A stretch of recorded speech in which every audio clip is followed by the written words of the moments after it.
Kuidas jõuda WRC maailmas fotograafide tippu? Kuidas toime tulla stressi ja läbipõlemisega? Mida on õppida WRC sõitjaid vaadates ja kuidas intensiivses töökeskkonnas selgelt meelt hoida? Mina olen Timo Porval, turunduslaborist ja digiagentuurist Lavi. Ekspordime osa number 34 on valmis ja alustab.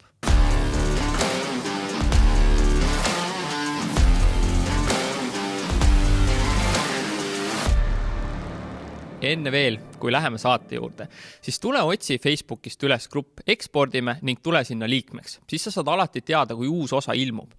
Ja kui sa kuulad täna seda podcasti, siis tea, et tegelikult on olemas YouTube'is ka videod. Otsi sealt üles Ekspordime YouTube'i kanal, vajuta subscribe ja saad samuti alati teada, kui uus osa on väljas. Läheme saate juurde. Täna on külas mees, kes ennekõike on suure ja sooja südamega, kellele meeldib asju läbi mõelda. Siinkohal suurimad tänud meie kahele sõbrale, Eesti parimale copywriterile Jaana Malingule ja muhedale Reimo Nõgule, kes mõlemad ütlesid, et me peame kohtuma. Neil oli õigus.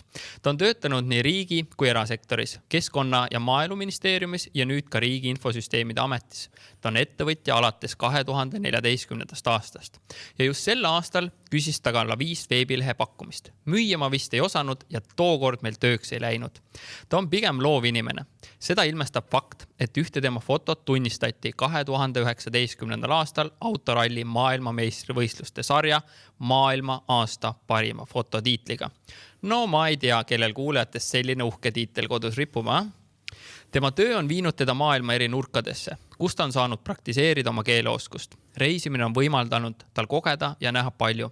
Erinevates sektorites töötades on ta õppinud olema nii väärtuslik meeskonnamängija kui ka iseseisvalt edukalt toime tulev töötaja. Ta näeb ennast initsiatiivika ja kastist välja mõtlejana, kes on valmis panustama ka teistesse organisatsiooni tegevustesse. Pärast kohustuslikku COVID-19 14 päevast karantiini aja lõppu haaras ta näiteks härjal sarvist ja läks koheselt Coop Eestile appi komplekteerijaks, sest et läbi e-poe tehtud tellimused ja toit jõuaks sel keerulisel ajal eestlaste kodudesse. Vot sulle suhtumist. Tema tugevuseks on töökus, avatus ja väärikas suhtlemisoskus. Tal on koostööpartnereid üle maailma, alustades suurtest brändidest nagu Toyota, Volkswagen, Hyundai või Citroen ja lõpetades suurte sõitjatega nagu Jari-Matti Latvala, Peter Solberg ja Tani Sordo. Ja lõpuks ometi on mul podcastis nimekaim ning ma ei pea kramplikult mõtlema sellele, et ma külalist vale nimega kutsun. Lisaks on mul talle väga palju küsimusi, et sina kuulajana pead küll pikema trenni, jalutuskäigu või autosõidu täna ette võtma. Timo Anis, tere tulemast podcasti Ekspordime. Rõõm kohtuda, tere Timo. Tahad sa siia midagi lisada või täpsustada? Jäisid midagi välja? Tead, kui seda kuulata nüüd, siis siuke tunne tekkis, et tahaks ise ka selle inimesega kohtuda. Sa ise ei usu seda? Ma usun seda, aga lihtsalt ma ei ole võib-olla sellist kokkuvõtet enda jaoks nagu teinud, et kui need asjad niimoodi ette loetakse kõik, siis tundub kuidagi väga suur ja aukartust äratav. Aga me kontsentreerisime ka praegu sellise aastate pikkuse töö ju paari minutisse, on ju? Tõepoolest nii on. Enne kui me teema juurde läheme, ütle, mis kingituse sa mulle vägevalt kaasa teid, mille ma kindlasti plaanin oma pojale edasi anda?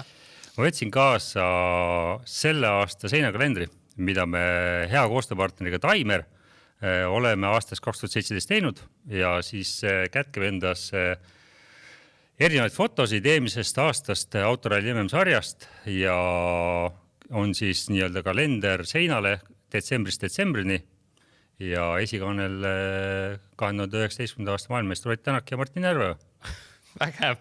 Pojale kindlalt see meeldib. Ja kes täna meid siis kuulab ainult, siis ma võin öelda, et tasub YouTube'is ka vaadates meil siin taustal jooksevad pildid, mis pildid need Timo on, mis meil täna siin ketravad. Need on siis viimased pildid, mis on tehtud eelmisest nädalavahetusest Rootsi MM-rallist, mida teatavasti siis võitsid Ott ja Martin. Palju õnne neil. Ja sa ütlesid minu arust, kui sa neid pilte saatsid ühe väga hea lause, mis näitab minu arust sinu suhtumist väga hästi. Ütle, mis see lause oli? Ma pean tunnistama, et ma olen päris palju e-kirju saatnud viimasel ajal, et mul päris kõik ei ole meeles, aga tõenäoliselt tuli südamest. Ja see kirja või see lause, mis nende piltide kohta tuli, oli, et fotograaf on sama hea, kui on tema viimane töö. Ja, ma arvasingi, et see võiks olla lähtuda sellest pidepunktist, sellepärast, et neid parimaid palasid on nagu mõneti oli isegi kergem nagu välja otsida, aga tavaliselt hinnatakse sind ikkagi selle viimase tehtu põhjal ja ma arvan, et selleks oli väga hea näide nüüd tuua see Rootsi valik lauale. See on ju eriti soe, ahjusoojad pildid põhimõtteliselt jah. Sa oled kõige paremas mõttes väga kirev ja sügav inimene. Mis on sinu ellu suhtumine, üldse nägemus elulistest eesmärkidest ning kuidas sa seda töös edasi annad ja kannad? Minu nägemus eesmärkidest olen aastatega saanud targemaks ja õppinud palju enda vigadest. Õnneks või kahjuks see niimoodi on, et kuigi ma näen kõrvalt, et kuidas kolistatakse ka ämbrid, siis need õppetunnid ei jõua piisavalt hästi kohale, et siis tuleb ikkagi nagu ise ka need ämbrid läbi teha. Aga eesmärkide kohta ütleme nii, et ma olen rohkem kontsentreeritud. Ma olen küsinud endalt küsimusi, mis algavad sõnaga miks. Ehk siis miks ma seda teen, mis on minu tegevuse mõte, kuhu ma tahan jõuda, kelleni ma tahan jõuda. Ja kui ma olen nagu need põhialused enda jaoks nagu läbi mõtestanud, siis sellele ma olen rajanud järgnevad tegevused. Ehk siis see on nagu loogiline asjade järjestus, alustades sellest, et kõigepealt saada üldse aru, et miks ma mingit konkreetset tegevust teen. Ma arvan, et see on nagu kõige selle alus. Ja selleni jõudmiseks kulus omajagu aega.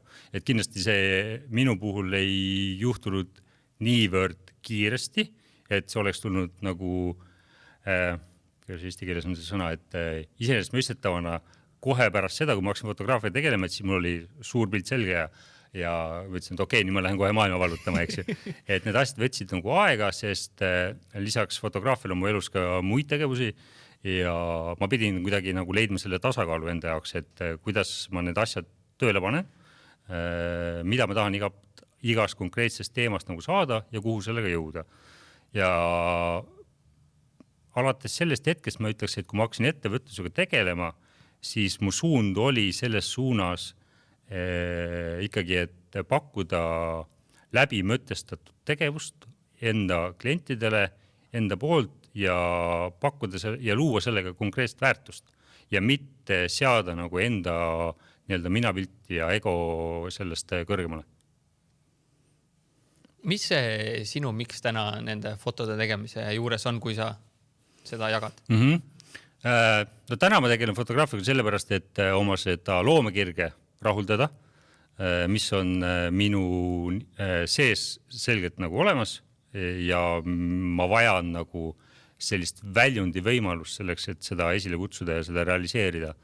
Ja ütleme nii, et aastad on seda tarkust andnud niivõrd palju juurde, et kui me siin selle COVID aja ka vahepeal nagu lisame, siis pannes nagu lauale, et konkreetsed tegevused, siis oli nagu väga selge, et okei, et võib-olla see ei saa olema nagu ainutegevus, mida teha, aga see peab olema kindlasti laual ühe valikuna või ühe optsioonina, mida nagu teha lisaks siis mingile võib-olla niinimetatud kõrvaltegevusele, eks ju.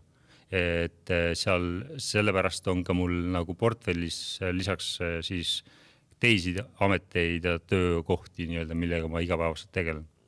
See kindlasti mitme asjaga tegelemine kindlasti arendab ka väga mitmete nurkadelt ja neid. Ma olen sinuga igati nõus, see on absoluutselt nii, sellepärast, et need erinevad maailmakas või kui ma mõtlen enda peale, on täiesti seinast seina ja seal on täiesti erinevad probleemid, teemakäsitlused, arendused, rakendamine, probleemistik, teatud asju saab loomulikult üle kanda, aga seal on nagu väga mitu erinevat tasandit ja see kogemuste pagas, mis sa sealt saad, on nagu niivõrd silmi avardav ja õpetav, et sa saad utreerida neid üle kanda üksteisele ja õppida nendest kogemustest.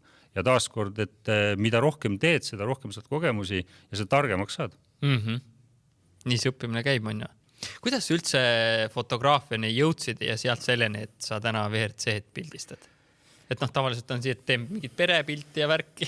Kuidas see teekond on olnud nüüd? See on selline klassikaline, ma ei tea, kas see on klassikaline lugu, see on niisugune lugu Saaremaa noormeest, kelle vanemad tegid alati pilti ja siis mina olin nagu see noormees, kes ütles, et ma ei taha kunagi ühegi pildi peal olla.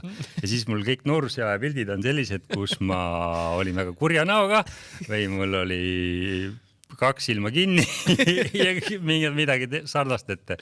Ja üldse ei meeldinud jah, ja kuidagi nagu see ei olnud üldse teema ka, millel nagu peatuda, kõnetada.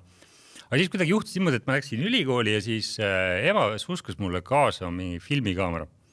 Ma isegi ei mäleta, mis kaamera see konkreetselt oli, mingi Kodak 36 kaadrit filmiga ja siis oli mul kaasas ja ma ei mäletaks, et ma oleks ülikooli ajal teinud mingi pilte üldse, sest vähemalt ma ei ole ilmutanud või need albumid on võib-olla kuskil Saaremaal.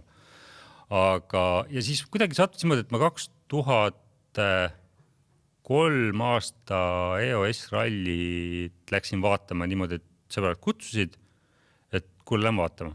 Ma nagu Saaremaa rallit teadsin ja ma olin nagu seal käinud, aga ma nagu ülikooli ajal see on nagu väga teema, sellepärast, et maailm oli lahti ja pidu ja pillerkaar ja kõik nagu toimis ja siis nagu eraldi nagu auto või motospordi peale seal nagu väga ei pühendunud ja siis ma läksin siis kaasa ja võtsin selle kaameraga kaasa. Millegi pärast ma tegin pilti seal nagu kuidagi.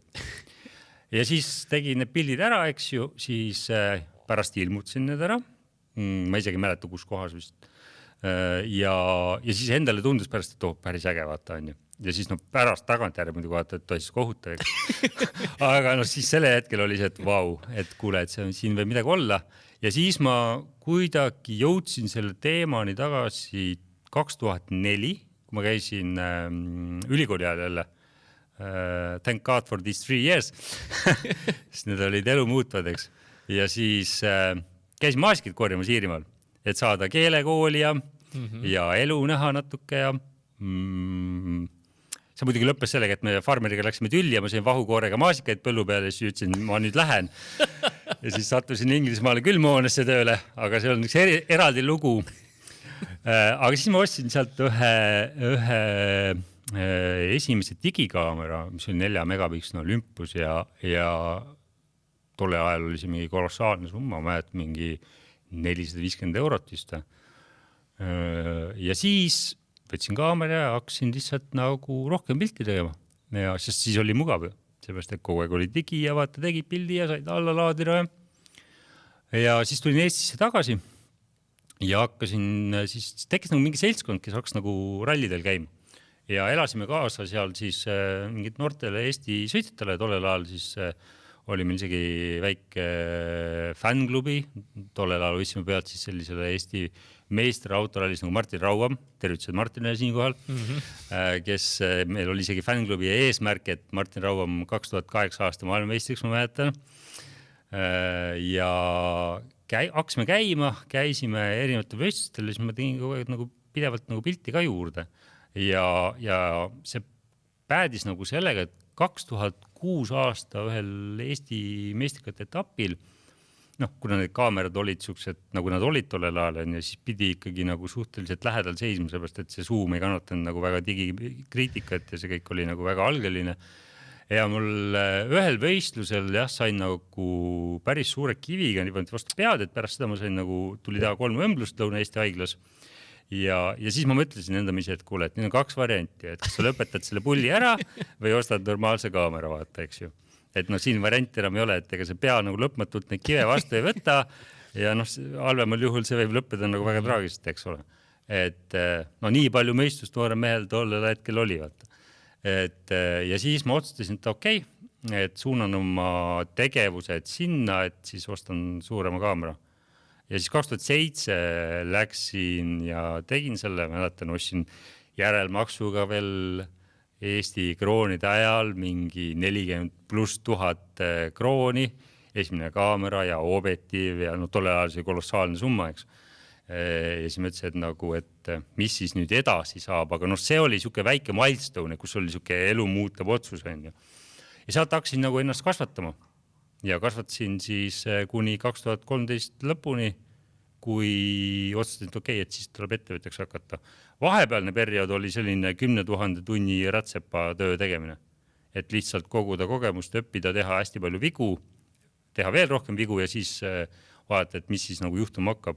Aga kogu selle protsessi vältel oli mul kirg olemas ja see ei kadunud kuskile. Ja minu puhul, kui panna need kaks asja kokku, et autosport ja mootorisport ja fotograafia, siis ma kindlasti saan öelda, et minu puhul oli nagu kirg spordi vastu enne ja siis tuli fotograafia. Mitte vastupidi. Ja siis sealt edasi toimuski selline loomulik areng. Mis tähendab loomulik areng? Kuidas sa täna oled jõudnud sinna nagu tippu, WRC nagu fotograafide tippu? See kuidagi käis niimoodi minu jaoks loomulikult, võib-olla see kõrvaltvaatajana on mingi teistsugune hinnang, aga ma mäletan, et mind motiveerivad alati sellised väljakutsed, kui keegi ütleb, et see ei ole võimalik või seda ei saa teha. Mul oli üks hea sõber, ülikoolikaasne, toakaasne, kes ütles, et ma mäletan, me põrgatsime mingid mõtteid, et mida siis nagu teha pärast ülikooli. Ja 2005 aasta sügisel, kui ma lõpetasin ülikooli, siis mul ei olnud tööd, mul ei olnud nagu midagi, aga ma käisin ringi ja ma ütlesin, et okei, et ühel päeval ma lähen pildistan WRC täishooaja. Ja siis sõber ütles, et kuule, et tasub ikkagi tegeleda nagu selliste realistlike teemadega, vaata, mis on nagu mõistlikud, et ei tasu siin nagu unistustes elada, et see nagu ei vii kuskile, vaata. Ja mäletame, Hellas hundis istusime mingi talvel Tartus ja siis öeldi mulle, et ei saa, vaata, on ja 3 aastat hiljem ma juba tegin esimest MM-etappi Eesti Päevalehele. Et siis ma nagu ütlesin, et okei, ja panin nagu oma mõtted ja tegevused kõik sellele. Sest siis ma olin noor, siis mul oli motivatsioon olemas, mul ei olnud pere ja ma ainult andsin nagu nii-öelda minna. Ja siis, kui see esimene oli juba tehtud ja sa said sinna nii-öelda jala ukse vahele, siis sa pidid lihtsalt saama seda kogemust jälle. Hakkama üles ehitama millegi pealt, eks ole. Ja algusest nagu vähe, esimesed aastad nagu minimaalselt tegin mõned etapid, eks ju. Ei olnud seda teadlikkust aru saama, finantskäitumine oli halb, ei olnud kogemust, eks ju, kolistasid ämbreid, eks. Aga siis ütleme niimoodi, et sain teadlikumaks, sain isaks, sain rohkem kogemusi ja siis 2013 juba võiks öelda, et kui me tegime vist esimesed 7 etappi, kalendrist tavaliselt on siis täna on kus 13-14, vanast oli natuke rohkem, vahepeal ka vähem, et see on natuke varieerub ja siis sealt edasi juba läks niimoodi, 2014 tuli 10 ja siis alates 2015 on olnud täishooajad, välja arvatud siis koroona, mis oli siuke veider aasta. Ja siis jõudsin sinna, kuhu ma tänaseks olen nagu jõudnud, et see kindlasti ei ole jah selline, et keegi ootab sind punase vaibaga, et ole hea ja tule ja võtame sind ilusti vastu, et loomulikult inimesed, konkurents on nagu ääretult tihe ja selleks, et jääda ellu, pead saama nagu kogu aeg endast maksimumi. Aga see on võimalik. Sa pead lihtsalt olema motiveeritud ja tahtma teha. Kuidas see maailm töötab selles mõttes, et palju neid fotograafe sinna võetakse? Kas seal on mingid ametlikud ja mitteametlikud, et kas minusugune vend võib ka sinna ostan Canoni ja lähen hakkan pildistama või? No kui rääkida sellest, kuidas see maailm töötab, siis põhimõtteliselt on see üles ehitatud selliselt, et Rahvusvahelise Autoliidu egiidi alt siis antakse akreditatsioone ja neid siis saad põhimõtteliselt mingi paberkandja väljaandja alt, ehk siis sa pead nagu olema suuteline oma tööd lisaks veebile näitama ka kuskil printmeedias. Sa oled selliselt ja siis seal on mingid tiraasid ja lugejate arvud ja see peab jõudma mingid teatud inimesteni, eks ole. Ja siis loomulikult sa peab ette olema näidata mingi tööd, mida sa oled teinud, eks ju, et nad saaksid aru, et sa oled nagu tegemist on professionaaliga ja siis väljastatakse sulle vastavalt siis nii-öelda see akrediteering ja selle alusel saadki alustada siis tööd. Palju neid akrediteeringuid antakse? Täna ma seda täpselt numbrit isegi ei tea, aga ütleme selliseid inimesi, kes teevad nagu täishooaja kogu karussellis kaasa päris väheks jäänud. Ma arvan, et neid on umbes 20 ringis. Nii et jah, kui me paneme sinna nii-öelda inglise keeles on see väljend rally by rally, ehk siis need, kes on nii-öelda ühekordsed vennad, kes tulevad ka juurde siis erinevatest asukohariikidest tavaliselt rohkemaks, siis see number läheb suuremaks, aga need natuke nagu moonutavad seda pilti selles mõttes, et need, kes on nagu võidusõidule, neid on ikkagi nagu kordades vähem. Aga kui palju seal ukse taga on? Palju on seal sinusuguseid tüüpe, kes tahaks hakata tegema? Palju, kogu aeg kirjutatakse, ja kindlasti ja ei tehta isegi nagu saladus sellest, et kui tuua näiteks lauale lugu, kui ma otsustasin 2019, et okei, et mulle tundub, et võib-olla ma peaksin võtma aja maha, võtma veidi rahulikumalt siis ja COVID-i tulekuga see langes kuidagi hästi kokku, et ma selle välja käisin ja avalikult välja ütlesin, siis põhimõtteliselt kirjutati mulle kohe, et kuidas me saame sinna koha üle võtta. Et siis see on nagu väga hea näide, et okei, et põhimõtteliselt toetaksegi nii, kui et keegi kuskilt libistab, siis kohe tahetakse tulla ja murda. Karv konkurents. Absoluutselt. Mis teeb ühest pildist hea pildi ja sama, et sa said sellise nagu maailma parima pildi tiitli, kas sa tundsid, et kas see oli sinu enda meelest ka parim pilt või sul on tegelikult portfellis mingid muud pildid, mis oleks võinud kandideerida sinna hoopis? Sul oli mitu küsimus. Ja, alustame sellest mis teeb ühest pildist hea pildi? Hea pilt peab kindlasti kõnetama. Ehk siis, kui ka ralli kauge või võidusõidu kauge inimene vaatab selle peale, siis see pilt peab teda kõnetama eelkõige, eks ju. Et see peab olema mingisugune dünaamika, see peab olema valgus, see peab olema mingi vau-efekt, see peab olema mõtte taga, et miks see pilt on tehtud, et ta ei tohiks olla nagu mingi suvaline klõps, eks ole. Et see, kui kõik need aspektid, mida ma just nimetasin, langevad ja töötavad kokku, siis see võiks olla see, mis kõnetab, eks ole. Et me fotograafidena kindlasti nagu põhielemendina otsime seda parimat valgust kogu aeg, aga kahjuks või õnneks reaalsus on nagu see, et tihtipeale võidusõit ei vali seda, kas päike just on üleval või päike on loojunud või et kas teha kiiruskatse kell 12 päeval, kui päike on väga ere ja kõik on väga kole, kus siis nii-öelda kolleegid ütleksid, et ma siis ei võtaks kaamerat väljagi pildistamiseks, eks ole. Aga tuleb ehitada ja panna ennast sellesse maailma ja üritada sellest ära tuua see, mis on nagu võimalik. Et selliselt on võimalik mingite kompromissidega ehitada üles enda nii-öelda lähenemine sellele tööle ja peab olema paindlik ja peab olema vahepeal ka nii-öelda alandlik ja leppima olukorraga. Mis ei tähenda seda, et sa oleksid vähem motiveeritud, et sa ei tahaks nagu parimat, aga aeg-ajalt on olukordi, kus tuleb lihtsalt leppida sellega, mis on. Sest mida nagu illustreerib see töö, mida ma teen väga hästi, et igal hommikul ärgates on mul põhimõtteliselt uus võimalus. Uus võimalus luua midagi, uus võimalus alustada nii-öelda nullist, pakkuda midagi võib-olla, mis eile läks pekki, kui see veel on võimalik, võtta rohkem riske, kas või kui on see vajalik, aga mul on kogu aeg see nagu olemas. Ma ei pea kogu aeg seda kaarti mängima, aga see maailm töötab lihtsalt niimoodi. Täpselt nii, nagu on nagu võidusõitjatel see variant, on ka minul. Tuleme selle 2019. pildi, parima pildi juurde.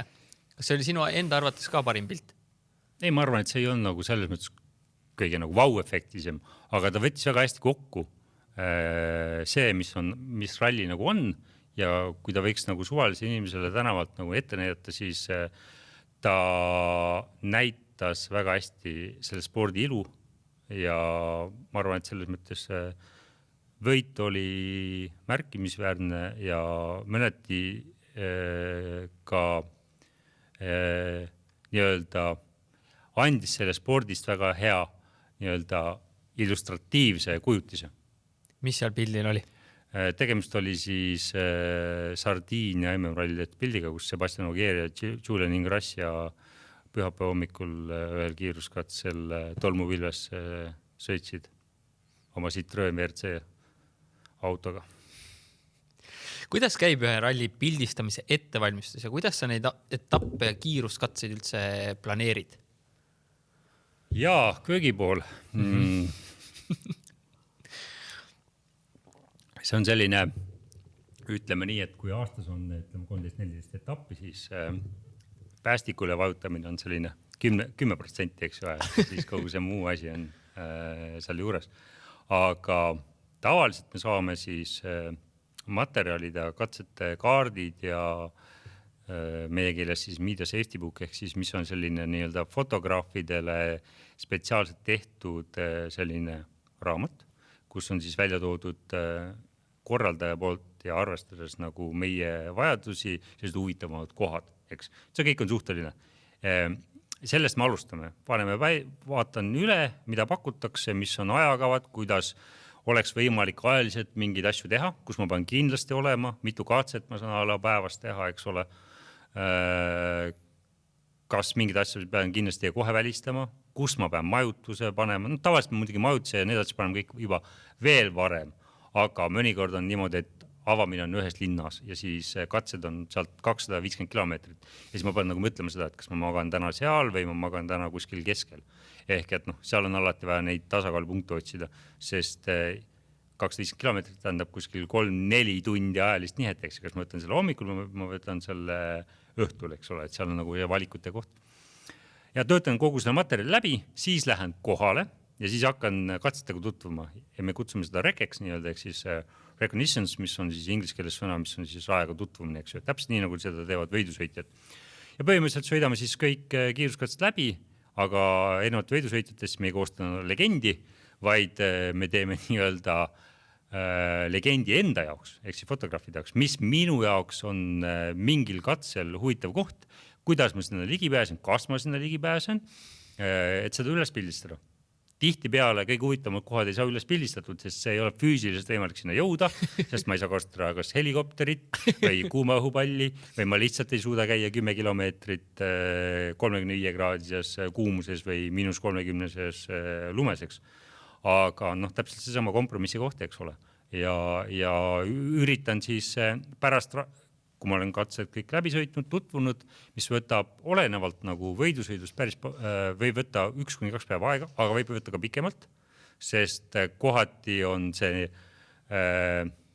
katsete üksteisest kaugus päris suur, mis tähendab seda, et sa pead nagu hästi palju sõitma ja kuna päris tihti see satub kokku ka sellega, kui võidusõitjad tutvuvad katsetega, see tähendab seda, et siis kuna see liiklus on päris tihe, siis tuleb arvestada ka sellega, et ideaalis me tutvume ikkagi erineval ajal kui võidusõitjad, et tekitada vähem stressi, et nendel oleks lihtsam, et meil oleks mugavam ja et meie tutvudes ka tihti nagu peatume, pildistame üles, arutame natuke, vaatame, kus päike on, kus valgus, eks ju langeb, kõik need detailid, aga see võtab kõik aega, eks ole. Ja siis teinekord ongi niimoodi, et ma mäletan siin paari aasta tagust Kreeka ralliga katsetega tutvumist, et me ikkagi tutvusime reaalselt vist 2,5-3 päeva ja pärast raega tutvumist oli niisugune tunne, et ralli on juba tehtud, sest sa oli nagu nii väsinud ja sa lihtsalt ütlesid, et nagu okei, ma magaksin siin mõned päevad ja sellest välja, aga tõsiasi oli see, et järgi hommikul 8 oli juba sõita ja tuli minna. Et selles mõttes ja siis on see nii-öelda tutvumise osa saab läbi, siis on see plaani kokkupanemine, eks ju, ja siis hakkad seda ellu viima. Kas see tutvumine käib teil kuidagi kambas koos või on iga mees omas autos, iga fotograaf? Ja... Kõik sõltub, kuidas keegi oma plaani üles ehitab.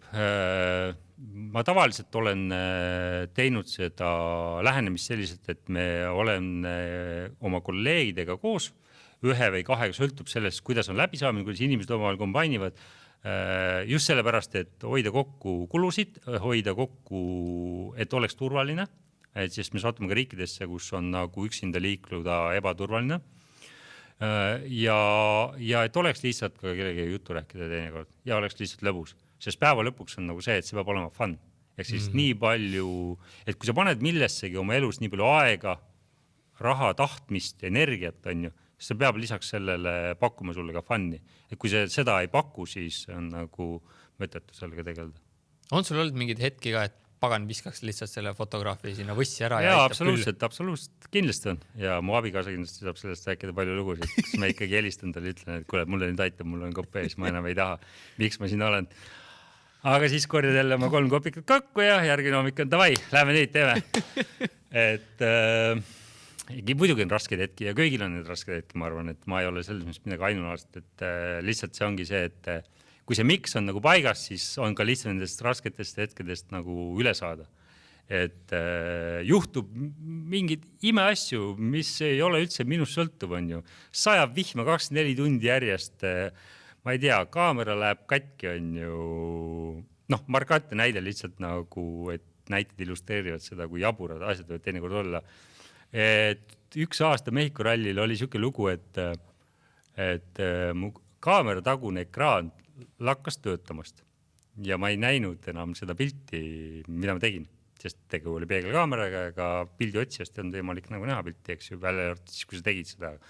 Nii et siis põhimõtteliselt lahendus oli see, et ma panin paika tunnetuslikud settingud, tegin selle pildi, võtsin mälukaardi välja, panin kolleegi kaamerasse, vaatasin selle settingud ära, kas see võiks olla, panin uuesti enda kaamerasse, muutsin settinguid ja niimoodi tegin. Ja siis tegin kogu ralli niimoodi ära pärast. Nii et noh, kogemus, eks ole, et elu õpetab, et kogu aeg juhtub ja pead olema kohanemisvõimeline. 2 varianti, kas viskad nurka ja ütled, ei, ma ei suuda ja hakkad jonnima, või siis leiad lahenduse. Minust kuulates neid lugusid ja seda tööd, see ongi üks pidev, ma saan aru, igal minutil kohanemine tegelikult. No, põhimõtteliselt ongi, et see, kogu aeg võib midagi juhtuda, ole valmis, ära ole mitte kunagi millestki kindel, sellepärast, et sa ei tea, mis sind võib ees oodata ja ole valmis kõigi jaburatamiseks asjadeks ja jaburate asjade peal lihtsalt naera. Sa võid olla vihane, aga aja see viha kohe välja. Et ükskõik mis sõnad, kasuta ära, noh, sa ei pea kellegi inimesele ütlema, lihtsalt autos karju mägede vahel, seal ei ole kedagi vaata. Aga lihtsalt lase see energia endast välja ja siis on sul oluliselt lihtsam. Sest kui sa kõike seda nagu talletad endasse ja siis tood selle kaasa, sa lähed lihtsalt lolliks. Ja noh, siis on kirge hullumajja minna. Just. Milline on kõige raskem ralli, mida pildistada? Hea küsimus, ma ei teagi, kas keegi on küsinud mu käest kunagi seda. Ma pakuks, et Sardiinia kindlasti on üks keerulisemaid. Sest? Sellepärast, et kuumus, see ajakava on suhteliselt nõudlik ja väga pikad päevad, ehk siis tihtipeale 20 tunnid päevad ja niimoodi mingi nädal aega jutti kohati, siis see ikka teeb päris läbi võtab. Et ma mäletan seda, et üks aasta olime kogu ralli ära teinud ja siis võtsime välja võtta, ma olin käinud mingi 60 kilomeetrit jala vist või midagi. Mingi 4-5 päevaga. Siis me läksime sööma ja siis ma tulin tagasi, siis ma enam ei jaksanud käia. Ma siis väsisin ära, ütlesin, okei, ma nüüd enam ei jaksa. Ja siis ma istusin natuke kogusin, et oma viimased 500 meetrit veel kuidagi ära veerida majutusse. Et jah, füüsiliselt on ikkagi väga kurnav ja see on kindlasti üks keerulisemaid kohti. Ja miks on ka põhjus, miks nagu näiteks olla kellega koos, sest sa üksinda näiteks autoga sõites sa võid lihtsalt magama jääda ja see on lihtsalt ohtlik. Sa väsid lihtsalt ära ja sellised näited on nagu tegelikult tuua, neid ei tooda nii palju esile, aga noh, kas või selle aasta Dakari MM-i rallilt oli kuulda, kus ühed kolleegid sõitsid nagu karavanis järjest üksteise järgi ja järsku lihtsalt väsimast üks keskmine auto vajus tee pealt ära ja käis mitu korda üle katsu. Õnneks nad jäid ise nagu okei, aga sest autost ei olnud midagi alles. Lihtsalt sellepärast, et nad olid väsinud ja nad ei suutnud enam silmi lahti hoida. Kuidas see nagu sõitjate valik käib? Kas sa pildistad kõike või sul on omad poisid, keda sa pildistad seal? See kõik sõltub sellest, et kelle jaoks sa tööd teed, eks ole, kes on sinu klient, millised on tema vajadused. Ma kindlasti ei pildista kõike, ma pildistan eelkõige seda, kes on siis minu klient ja siis mingisugust vajaduspõhist lähenemist veel näiteks, et kui on vaja Eesti sõitjaid kajastada, siis kedagi sealt. Aga pigem see lähenemine on selline, et ma ei kurne ennast ja oma nii-öelda tooteid, eks siis kaamerat, eks ju, mõttetu materjaliga, millega mul ei ole pärast midagi teha. Ehk et ma mõtlen läbi, see on mõtestatud tegevus ja siis ma rakendan seda töösse. Kuidas see piltide saatmine või töötlemine või ongi, et kui üks katse läbi saab või ralli läbi saab, mis siis saab? Või kui kiiresti need on vaja saata? 2 asja, eks ju. Ralli koosneb kiiruskatsetest ja igal päeval on siis teatud hulk kiiruskatseid. Varieerub seal 6-8 keskmiselt. Tavaliselt nüüd tänapäeva tingimustes me saame teha kuskil 2-3, no mõnikord 4 katset, 4 see on nagu, aga see on ka selline andmine, et õhtuks on ikkagi nagu maksimumatakk, et kell ütleb, et nii tuleks puhata.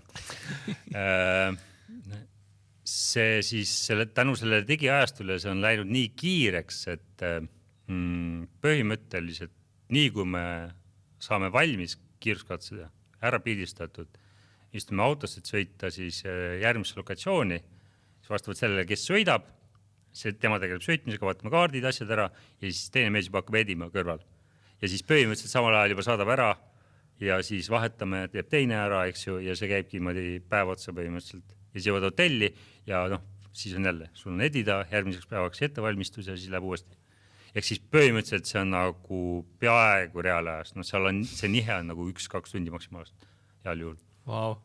See on väga-väga kiire. Mis sul puls teeb, kas sul kell näitab või oled sa mõõtnud oma pulssi, et kas see on nagu trennipäev tegelikult või see kõlab ikka nii, et see ei ole nii sama kui ma reaalselt pulssi ei vaada, aga ta ütleb mulle teinekord, et kuule, et võta rahulikum, et siis ma saan aru, et mingi stressi see on, et stress on üleval, eks ole. Et jah, ma olen harjunud sellega, et see on kogu aeg osa, aga nagu ma ütlesin, et neid muutujaid võib seal võrrandis olla väga palju ja siis tuleb ju tegeleda sellega, et hakkad ära sõitma katselt on ja siis on sul mingi buss on keset risti teed ees. Nii tuleb lahendada probleem ära, kuidas me bussi eest ära saame, eks. No on tulnud ette, et 20 inimest on istunud bussi nina peal, loppinud seda, et saada see vasakult paremale niimoodi, aga me oleme selle olukorra ära lahendanud. Need on 2 varianti, on ju, kas sa lähed nagu väga-väga närvi või sa üritad seda ära lahendada, eks ju. Esimene ei ole variant, sest see ei aita nagu lahendusena kuidagi kaasa, eks ole. Sa pead olema leidlik, on ju, mõtlema, et nii, minu kogemus on selline, et me oleme täna saanud hakkama mingi bussi teisaldamisega, mingisugused aiad kuskil Keenias lahti, ma ei tea, Mehhikos kallanud õlut, bensupaaki või mis iganes, eks ju. Et siis sa tead, et su kogemus on juba selline, et nagu võimatuid asju peaaegu ei eksisteeri, et alati on kuidagi võimalik midagi teha, eks ole. Sa pead lihtsalt nagu jääma nii rahulikuks, et su mõte töötab sellel tasandil, et sa suudaksid mingisuguseid lahendusi välja pakkuda ja välja mööda. Isa mul ikka ütles ka, kui me metsas puid vedasime kinni jäime, et see närviminek ei aita. Mõtle alati, mis on järgmine samm, mis teha saad. Jah, ma ütlen, et ma kindlasti ei nüüd pretendeeri sellele, et ma olen maailma kõige rahulikum inimene. Vastupidi, ma olen suhteliselt alati mõelnud, et ma peaksin tegelikult kasvanud või võib-olla ma olen sündinud Itaalias, sest mu temperament on päris kõva. Aga sellest hoolimata ma suudan kriitilistel hetkedel teha nagu tasakaalukaid otsuseid. Kuidas olla õigel ajal, õiges kohas ja tabada õiget hetke? Hea küsimus. Mõnikord on see seotud õnnega, aga väga palju ikkagi tuleb see kogemuse pealt. Täpselt nii, nagu on võidusõidus kogemus väga oluline, on ka sellel konkreetsel alal kogemus väga oluline. Et sa pead minema sinna maailma sisse, sa pead aru saama, kuidas miskit nagu toimib, mis võib juhtuda, kus võib olla huvitav ja selle kogemuse pealt tunnetuslikult sa hakkad mingisugust plaani ehitama. Ja nagu ma sulle ütlesin, et minu jaoks tuli alati sport enne kui fotograafia. Ja kuna ma olen seda sporti nagu näinud läbi aastate väga palju ja ma julgen öelda, et ma saan sellest päris hästi aru, siis see aitab mul väga palju kergemini ka näiteks aega tutvudes aru saada, et milline koht võib olla see, mis minu jaoks nagu töötab, just kui silmas pidades nagu lõpptulemust ehk siis fotot. Palju sa võrdled enda pilte teiste nende top 20 poiste ja tüdrukutega? Et paganavad ta on ikka nii hea ja ma ei ole täna ja on sellist võrdlust või on ajad enda rida? Esimese märkus ma tahaks öelda, et meil on tüdrukuid kahjuks väga vähe. Meil on ainult paar naisterahvast, aga ma saan ka aru, et sellel on mingisugused omad ajaloolised põhjused ja tagamaad. Ma väga loodan, et ka nemad leiavad rohkem võimalust sellesse sporti tulla ja seda kajastada. Teiseks, ma kunagi vaatasin väga palju ja jäin sellest väga kinni ja tampisin ennast mutta, olin väga negatiivne ja siis sain aru, et see ei aita mind mitte kuidagi moodi. Et ma pean sellest üle saama, ma pean keskenduma enda asjale. Ja tegema ise, tegema kas või halvasti, aga õppima. Just, et tee kas või halvasti, aga võta vastu nagu otsusta midagi ära, proovi teha ja siis vaata, mis juhtub. Ja seda ma tegingi ja siis pärast seda läks kõik nagu palju lihtsamaks. Et loomulikult ma nüüd vaatan hoopis teise pilguga ja on, et selline positiivne, see on äge, see on tore, see on kihvt, vaata siit proovis seda järgmine kord ise ka mingit teistsugust nurka asja, eks ju. Aga ma jää sellesse kinni, et kuidas ma nüüd ikka nii ise nagu ei suutnud seda välja pakkuda või niimoodi, et noh, kui me räägime nagu terves karussellist, aastas on 13 erinevat võidusõitu ja siis ma peaksin kogu aeg olema nagu on the peak level, vaata, no see ei ole füüsiliselt võimalik, eks ju. Et alati on neid halvemaid päevi ka, aga see ei tee veel sinust kehvemat inimest või siis nii-öelda ettevõtjat või fotograafi, vaata. Sa pead lihtsalt leppima, et sa ei saa kogu aeg olla maksimumi peal, aga sa saad olla sellele väga lähedal, mis tähendab seda, et kui su baastase on kõrge, siis järelikult see, mida sa toodad, ei saa olla väga halb. Väga head mõtted, väga head mõtted. Palju sa nii-öelda lindi alt oled pidanud läbi minema, et head pilti saada, minema kohtadesse, mis ei ole lubatud? Palju sa nahhaal oled? Minema kohtadesse, mis ei ole lubatud. No ütleme nii, et selleks, et saada head pilti reeglina, sa pead olema alati piiri peal. Ehk siis head pilti kuskilt kergest kohast niisama lihtsalt ei tule. No mõnikord tõesti juhtub niimoodi ja siis võib tekkida tunne, et no ja sa tulid ja vajutasid ainult nuppu ja kõik oligi olemas, eks ole. Et selline nagu, et kuule, nii lihtne ongi. Aga seal on nagu mitu aspekti. Esiteks, see sport, autosport tervikuna, see on väga ohtlik. Ja üks asi, mida tuleb meeles pidada, mida meeles hoida, on reegel, mida ma olen endale lahti mõtestanud, alati ka teistele öelnud, et autospordis ei ole kunagi mitte millegi peale kindel olla, ükskõik milline sul kogemus on. Sa mõtled, et okei, et ta peaks tulema sealt niimoodi, siis see peaks minna füüsikaliselt niimoodi ja seda tuleb hoopis teistmoodi. Ja selliselt, et sa ei osanud seda üldse ette kujutada. Seega, ära mõtle peas üldse niimoodi. Mõtle nii palju, kui sul on teadmist ja mõtle nii, et see võib minna ka teisiti. Proovi ennast positsioneerida niimoodi, et sa oled ise terveks. Meil on loomulikult ette antud reglementeeritud nagu juhised, et keelualas me ei tohi seista ja kõiki selliseid asju ja siis me laveerime seal tasakaalu piiri peal alati, eks ole, ja üritamegi seal nii-öelda siis ellu jääda. Et noh, muutujaid, mis meist sõlt on väga palju, eks ju, et ma ei tea, kivi lendavad, ma ei tea, vihm lendab horisontaalselt, vertikaalselt samal ajal, veel mingid X asjad, eks ole.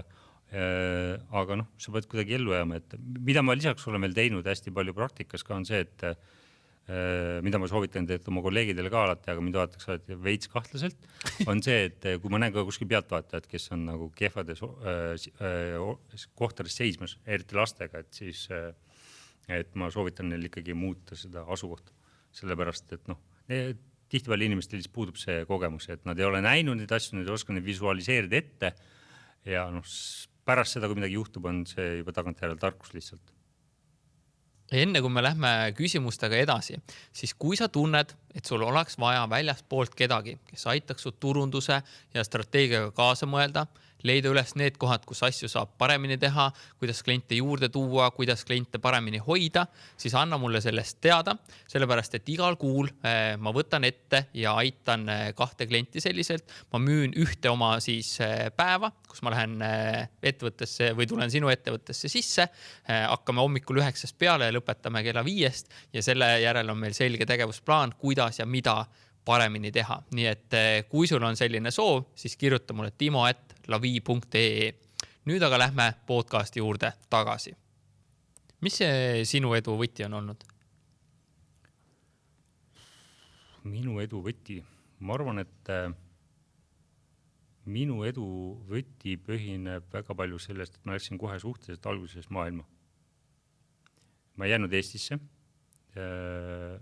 ja ma olen väga kiire ja paindlik just nagu erinevates olukordades ja asjades oma harjumusi muutma ja hakkama saama. Ja see on nagu loonud selle pinnase, et mis iganes minust ümbritsevast nagu muutub või juhtub, siis ma suudan selle olukorraga kohaneda ja ma tahan olla ka seal, ma tahan seda teha. See motivatsioon on nagu seal olemas.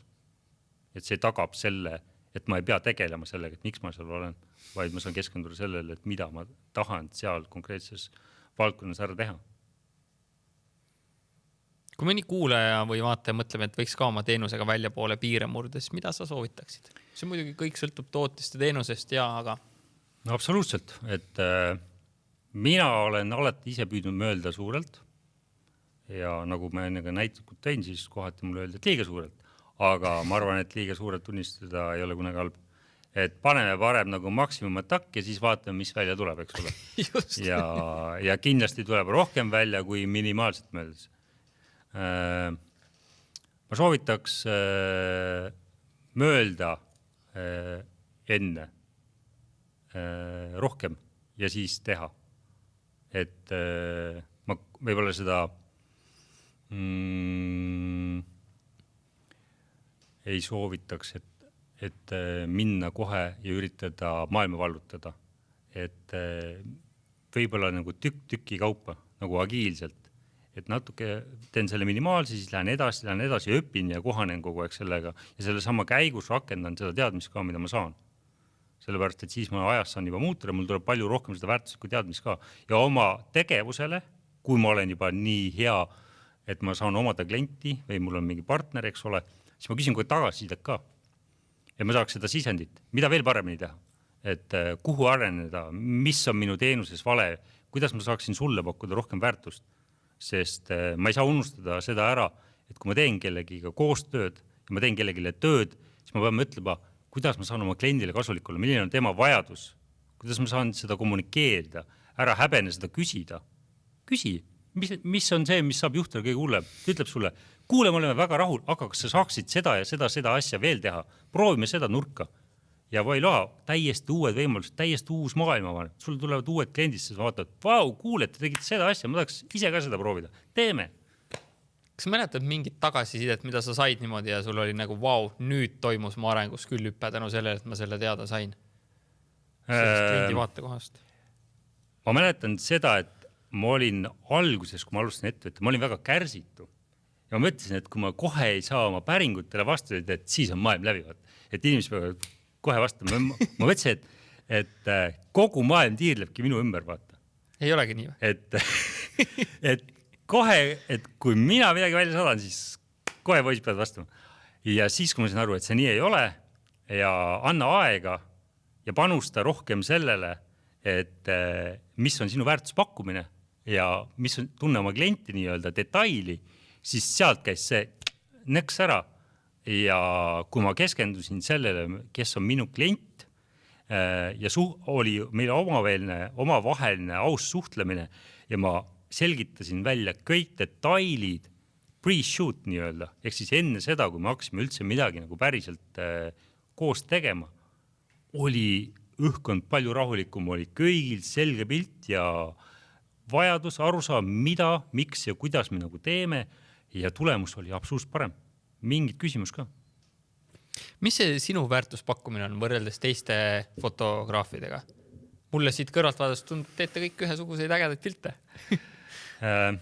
Jah, ma arvan, et ma pean oma tugevuseks seda, et ma olengi võtnud selle julguse, et suhelda kliendiga, rääkida läbi, küsida ja kaardistada tema konkreetsed vajadused, ehitada üles oma lähenemine selle põhiselt, panna kuidagi see hindadesse, pakkuda selle alusel tunnetuslikult turule mingisuguseid valikuid ja mulle tundub, et see töötab ja õppida läbi selle kogemuse ja kogu aeg ongi küsida see tagasisidet, suhelda, olla aus, tunnistada, et mingid asjad läksidki nagu pekki, maksta see kooliraha, võtta tagasi see, eks ju, aga samas õppides, mitte ära unustades, analüüsides ja aru saamaks, et sa teed kellegile koostööd ja sa teed kellegile tööd, ehk siis sa ei rahulda seal enda vajadust luua suurt kunsti, eks ole. Et kui kokkuleppe on luua suurt kunsti, on kõik väga hea ja me teemegi suurt kunsti. Kui kokkuleppe on pildistada üles mingi konkreetne asi ettevõtte jaoks, kellel on konkreetselt vaja seda teha niimoodi, siis me teeme seda niimoodi ja me ei hakka jonnima, et me tahaks seda teha hoopis teistmoodi. Loomulikult sa saab pakkuda alternatiivi, kui selleks on ruum ja sa tunnetuslikult saad aru, et see on see koht. Aga sa ei saa peale lennata, et kuule, ma arvan, et teie mõte on nagu täna ei tööta, et teeme hoopis nii, nagu mina arvan. Kui elu näitab, et see on niimoodi, siis viisakalt väljendades sa saad alati pakkuda selle välja, aga niimoodi peale lennades ma arvan, et see väga kaugele ei lenda. Ja meil on väga hea disainer Riho Muuga, kellega me pikalt oleme koostööd teinud, siis ta ütleb ka, et teeme veebi, mis müüb, ärme tee praegu kunsti. Kliendil ei ole kunsti vaja. Ja, see on väga õige point. Kas ja kuhu sa oma õppetunde salvestad? Et neid ju aegade jooksul mul ka kogunenud, aga mul ei ole väga head süsteemi, kus ma neid kõike niimoodi kirja paneks. Kas sul on või hoiad sa neid enda peas? Päris huvitav küsimus, ma ei olegi niimoodi möönud. Ma hoian enda peas päris palju asju, aga mul on ka mingisugused asjad, mida ma hoian endaga koos või enda lähedal, mis meenutavad mulle mingisuguseid shoot'e või asju, mida ma tegin ja samuti ka ebaõnnestumisi just sellepärast, et ma saaksin selle kätte võttes aru, et okei, siis ma tegin selle niimoodi valesti ja see on see baas, mida ma ei taha kunagi nagu valesti teha ja ma õpin seda, see on minu jaoks. Mina tahan seda tunnetuslikult paremini õppida, et teha veel ja veel rohkem võib-olla mingi konkreetset aspekti, et saada sellest paremaks ja mitte enam seda ämbrit nagu kolistada. Aga see on nagu minu enda jaoks, et mis iganes see asi on, mul mõned sellised asjad on, jah. Mis need on, mida sa niimoodi lihvid mingid aspekte, et nagu tahaks saada ikka seal veel paremaks ja üldse jah, kuidas nagu üks asi on nagu see, et ma tehniliselt kindlasti nagu proovin ja rohkem riskin ja pakkuda suuremat väärtust, eks ju, aga seda sa saad ainult teha siis, kui sa oled nii-öelda laval ja proovid mingit ühte või teist lähenemisnurka, eks ole. Ja siis ongi nagu see, et kui tuleb välja, väga hea, kui ei tule, siis on pekkis ja siis tuleb alla neelata, panna müts silmini ja uuesti proovida, eks ole. Et valgusega kindlasti kogu aeg on õppimist, et kuidas seda olemasolevat valgust paremini ära kasutada. Hea näide on see, et mida ma olen enda jaoks nagu õppinud, kui ma igapäevaselt liigun, siis ma üritan nagu vaadata rohkem, kuhu valgus langeb, kus on varjud, kuidas ma saan seda ära kasutada, kuidas ma saan klienti panna sellesse valgusesse selliselt, et see töötaks minu jaoks. Kui ma pildistan kuskil mingis lokatsioonis, eks ole, kuhu tekivad varjud, kus on ilusam lõpptulemus. Nagu ma ütlesin, et siis mõnikord on niimoodi, et kui päike ei paista, siis ongi, kõik on flat ja kõik on kole ja sa oledki nagu sellesse olukorras, siis pead leidma, kas kasutad välku või saad kuidagi nagu lihtsalt olemasolevate lahendustega seda asja paremaks teha. Siis on olemas nagu mingisugused näited, et kui sa oled mingi pildistamise näiteks peki keranud, eks ju. Klient on andnud sulle tänutäheks mingi näiteks kruusi selle pildistamise eest, eks ju. Siis joodki kohvi sellest kruusist ja mäletad, et ma keerasin selle pekki, vaata. Ma tegin seal seda valesti, aga nüüd on sulle siin see kruus, vaata, ja joodsid. Jääb meelde. Ja võiks jääda. No ikka detaili on, ma lihtsalt kuulen, ma mõtlen, kuidas sina tänaval ringi liigud ja kuidas valgust näed on mis sama, kuidas mina turundussõnumid iga nurga peal näen. Ma tean, et sul on palju lugusid, räägi mõned põnevamad või humoorikamad ja hullemad lood sinu enda jaoks ja mida sul on nendest õppida? Humoorikamad lood. Ja ikka aastatega on juhtunud igasuguseid põnevaid asju. Ma peaks natuke nagu oma peast läbi laskma, et mis on need kõige naljakamad. Ma mäletan Portugalist, siuke legendaarne ralli, eks ju, Portugali eestlastel ka väga meeldib seal käia, soe maa ja ilus maa ja toit on hea ja mere ääres ka, või ookeani ääres siis. Üks aasta enne seda, kui Portugali hästi tihti, kui on seal nagu kasutatakse raja ülgestamiseks politseid, mis tähendab seda politseil on nagu kõige rohkem võimu. Ja siis mul oli üks kolleeg, prantslane, kes on eluaeg teinud, põhimõtteliselt on nagu WRC videograafi maskott, on ju vaata, veereb seal automaatselt kaasa sarjaga, eks ju. Ja ta pani teiselt poolt teed nagu GoPro ja ka oli selge, et 30 minti enne autode läbimist ei tohi enam keegi joosta katse peal, eks ju.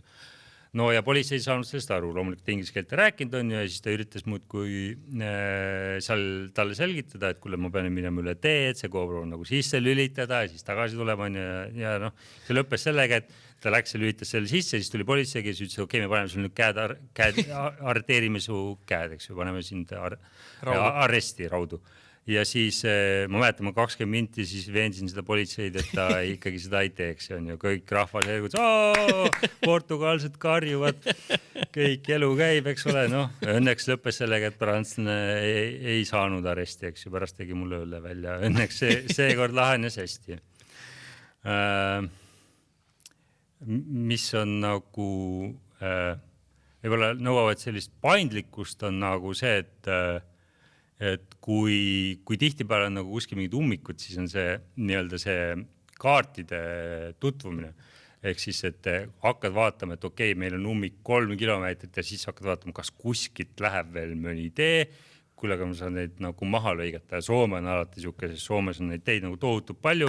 Siis avastad, et okei, kui ma siit vasakul lähen ja panen 5 kilti otse, tulen siis tagasi, siis ma olen selle maha lõiganud ja siis me oleme kõik võimalikest teedest niimoodi nagu sõitnud seal ja õnneks enamasti see lõpeb nagu hästi, et me oleme saanud neid kattida, aga no teinekord on ka nii, et sa mõtled tohutu skeemi välja, ma mäletan üks aasta Argentiinas, ma mõtlesin, et seal sõideti niimoodi nagu 3 katset järjest mäeahelikus ja seal ei olnud ühtegi juurdepääsu teed.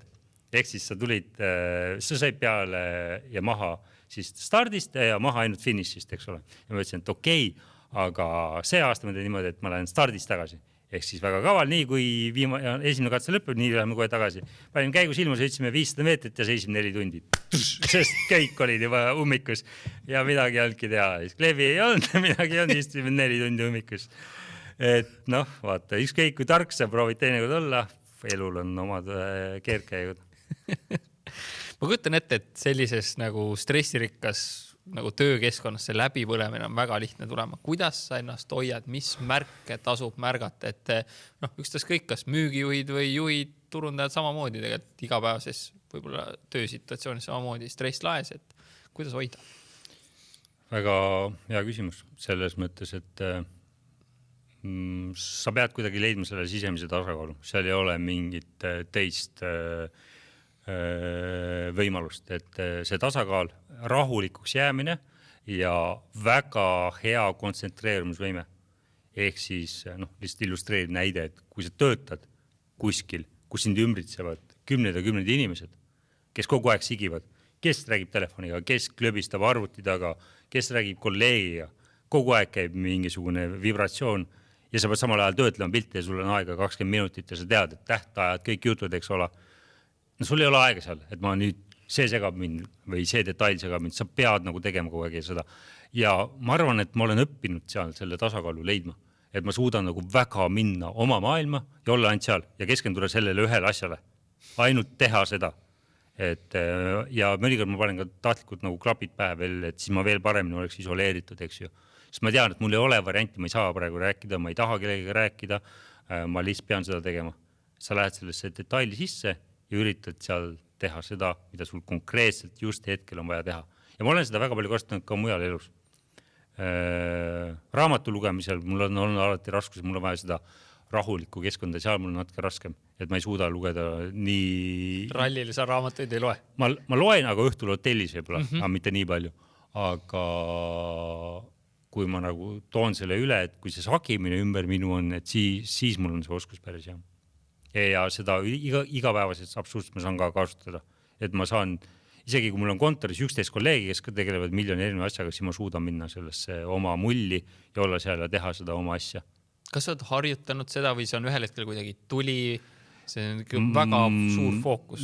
Jah, see fookuse panemine, see fookuse jätmine kindlasti on tulnud ka kogemuse pealt, aga see on olnud suhteliselt algusest peale, sest ma olen kogu aeg selles maailmas sees on. Ja need tähtajad, võib-olla mis just nagu kliendi vaatevinklist on nagu seatud, eks ole, need seavad omad eesmärgid. Ja mul ei ole seda varianti, et kuule, ma nüüd tänasesse lehte või ajakirja või homsesse lehte ajakirja ei saa saata.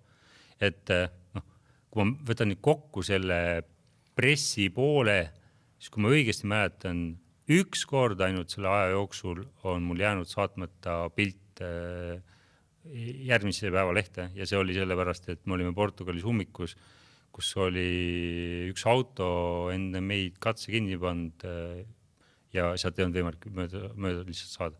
Üks kord 15 aastaks, ma arvan, et on okei. Ma arvan, et see on väga okei. Üks kord mitte deliverdada. Aga kuidas sa veel ennast hoiad sama, et ongi nagu ikkagi tempo on väga kõrge, kuidas sa puhata, kuidas sulle puhata meeldib, palju sa ise sporti teed? Kuidas ma teen pean lugu sportimisest ja pean üldse liikuv eluviis on nagu väga, väga äge. Ma ei ole alati olnud see mees, et kunagi tegin ka päris aktiivselt suitsu ja siis sain aru ühel hetkel, et kui ma olin enne 30 isegi, siis ma olin juba 10 aastat vist teinud suitsu.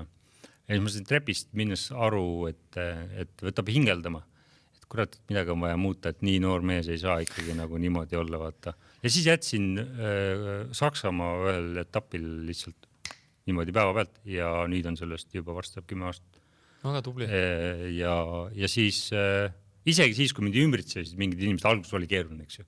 Aga nüüd on nagu täitsa, ei ole üldse seda vajadust. Ja siis pärast seda ma olengi teinud aktiivset liikumist ja sporti väga palju. Ma teen täna hetkel liigun siis 2 aktiivset päeva, 1 puhkepäev sellises tempos iga nädal. Ja väga palju tunnetuse pealt. Kui ma tunnen, et keha on väsinud, siis ma pigem ei lähe. Siis ma olen kolistanud neid ämbrid ka, et ma olen teinud ja pannud. Tulen tagasi, panen kohe otsa, siis saad aru, ja siis 3. päeval on nagu täitsa maas. Ja siis ei suuda üldse vaata. Siis saad aru, et tegelikult oleks võinud anda veel 1 päeva. Minna siis, teha rahulikumalt ja et õpid ennast ja oma keha tundma ja selle pealt teedki. Tulin tagasi Monte Carlos, vaatasin, et esimene päev, et okei, läheks trenni. Ma ütlesin, et aga ma tunnen, et ma olen väsinud. Läksin ja lihtsalt väntasin 30 minutit ratast. Tegin natuke juttu, läksin koju tagasi. Järgmine päev tegin korralikult trenni. Aga oleks ma teinud kohe, tõenäoliselt oleks tulemus on halvem. Ehk siis ma väga nagu pean sellest lugu, ma olen võtnud endale lähedale ka inimesed, kes on selles ametis nagu pädevad ja vajadusel teen nendega küsin nagu mingi tehnikaid, lisatrenne, mingi toitumise kohta, eks ju. Aga võtnud seda nagu mõistusega, et ma ei ole läinud sellega nagu niivõrd detaili, et ma hakkan igat kalorit lugema. Siis ma tean, et ma kulutan need kalorid niikuinii ära. Et see ei ole võimalik, et sa kõnni 40 kilomeetrit ja ükski kalorit ei kulu, eks ju. Et ma võin endale lubada ühte ja teist. Ja kui ma lähen Mäkki, siis ma ei tunne piinlikkust sellest, ma võtan ka selle milkshake'i. Siis ma tean, et ma nagu rakendan selle pärast ära. Ja ma lasen selle nii-öelda natukene triiti ka endale, eks ole. No muidugi, ja sa oled ikka väga heas vormis. Milline on sinu kõige mustem päev fotograafina olnud?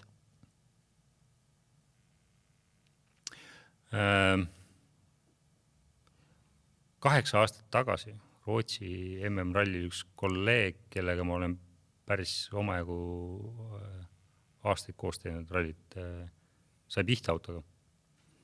Ja see oli päris paha õnnetus. Ja et kui ma sain tolle ajal, me suhtlesime raadiosaatitega, sest levi oli paha, siis mulle öeldi, et okei, et me jagasime autot tolle ralli ja siis mulle öeldi, et okei, Timo, et tule nüüd kiiresti siia, et see ja see inimene sai pihta. Et kohal jõudes oli siis juba kiirabi ka kohal ja palju oli teadmatust, aga oli teadusel, aga ei liigutanud. Ja siis oli kogu see nädal, mis järgnes sellele, et suhtlus siis perekonnaga, haiglaga, politseiga, rahvusvahelise autoliiduga, korraldajaga.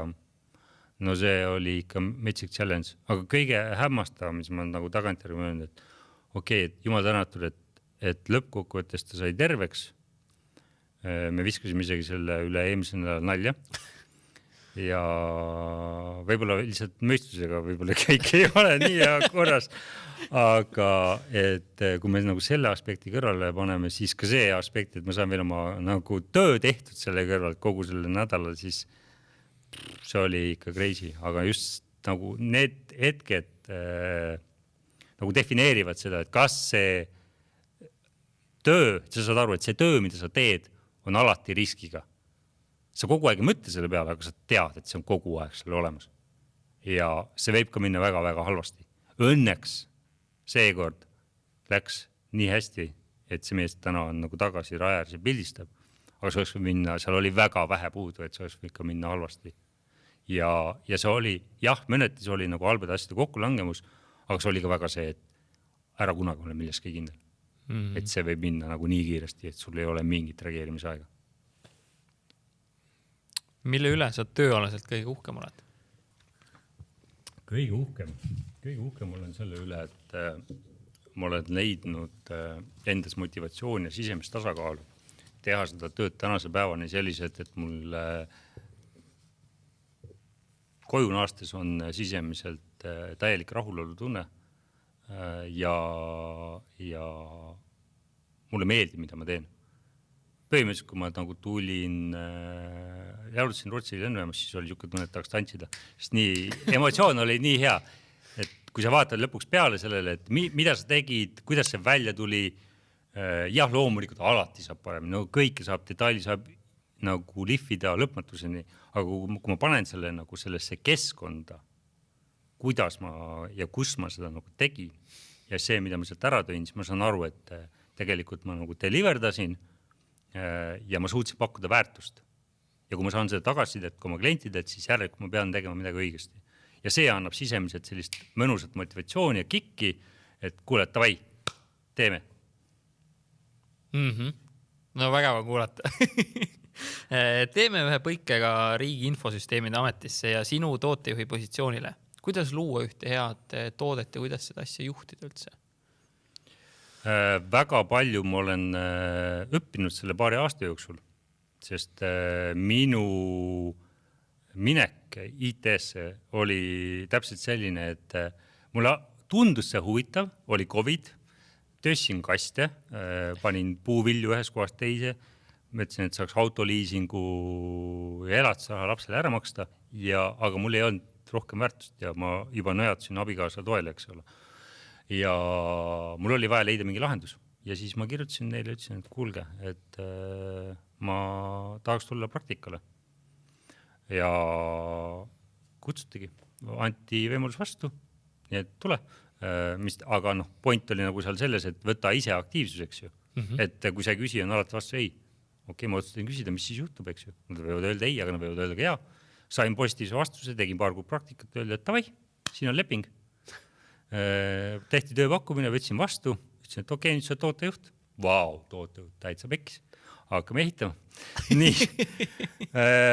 Ja olen siis selle protsessis kasutanud väga palju seda teadmist ka, mida ma tegelikult ettevõtlusest nagu saanud. Ehk siis pane ennast kliendi kingadesse, ürita nagu aru saada, küsi neid õigeid küsimusi, küsi neid miks küsimusi, eks ju. Kogu aeg tagasisidesta, suhtle, ole avatud, julge tunnistada oma vigu, näita üles empaatiat, paku suuremat ajakanalit, suhtle inimestega, korja seda informatsiooni, eks ole, sellepärast, et me ei saa kunagi ära unustada seda, et tööd päeva lõpuks teevad inimesed. Kui me neid ei väärtusta, siis ükskõik, mis asi see produkt on, see ei tööta. Seepärast, et nemad teevad seda, nemad panevad oma hinge, oma aja ja oma raha sellesse sisse ja nemad loovad mingit asja. Ja see, kelle jaoks nad nagu seda tööd teevad, see organisatsioon peab neid inimesi väärtustama. Kui ta seda ei tee, see peegeldub välja. Ja mida ma olen oma toodet juhtides nagu rakendanud, ongi nagu see, et ma pakun neile seda ruumi, ma pakun neile seda keskkonda, ma pakun neile seda tuge ja loome koos, teeme, oleme avatud, tunnistame oma vigu ja õpime nendest ka ja suhtleme, aga pakume ka austust ja usaldust. Kuidas sa saad tiimis avanema need, kes võib-olla ei ole nii avatud ja ei taha kohe selle ruumiga kaasa tulla, mis sa lood?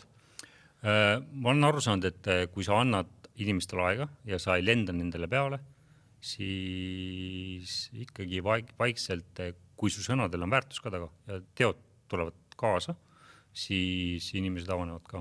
Ehk et kindlasti ei ole selles mõttes väga õige tähelepanek sulle, et one size fits all nagu lähenemist ei ole. Kõik me oleme indiviidid ja kõigil meil on omad vajadused, aga anna võimalus, suhtle, ole kaasav, eks ole, ja usu mind, avanevad täiesti teised vaated, täiesti teised maailmad. Sa ütlesid, et tuleks küsida õigeid küsimusi lähtudes kliendi vaatekohast. Mis need õiged küsimused on või mida sa ise tihti küsid? Mis need miks küsimused on? Ma olen selle teinud suhteliselt nagu lihtsaks enda jaoks, ehk et läinudki ja öelnud, et kuulge, et meil on sellised ja sellised olukorrad täna, meil on eesmärk luua selline toode, siin on meie nii-öelda lähtekoht, aga millised on teie vajadused, mida teil on vaja täna turult saada, et selles konkreetses valdkonnas teha midagi paremaks. Ja selliselt ma loon selle pinnase, kus klient saab aru, et ma päriselt nagu annan talle võimaluse ja ta saab kaasa mõelda ja pakkuda välja. Jah, võib-olla ma ei saa kõike nagu 100% kaasata ja me peame võib-olla tegema kuskil mingi kompromisse, aga see pinnas on juba avatud selleks, et uut teadmist saada. Erinevalt sellest, kui ma lähen ütlen, et ma teen seda niimoodi, sa kas võtad või jätad. Ja siis lähen uksest tagasi ütlen, et kuule, et ma ikka ei saa head toodet luua. Mis on ühe toote loomise juures sellised kõige ohtlikumad lõksud?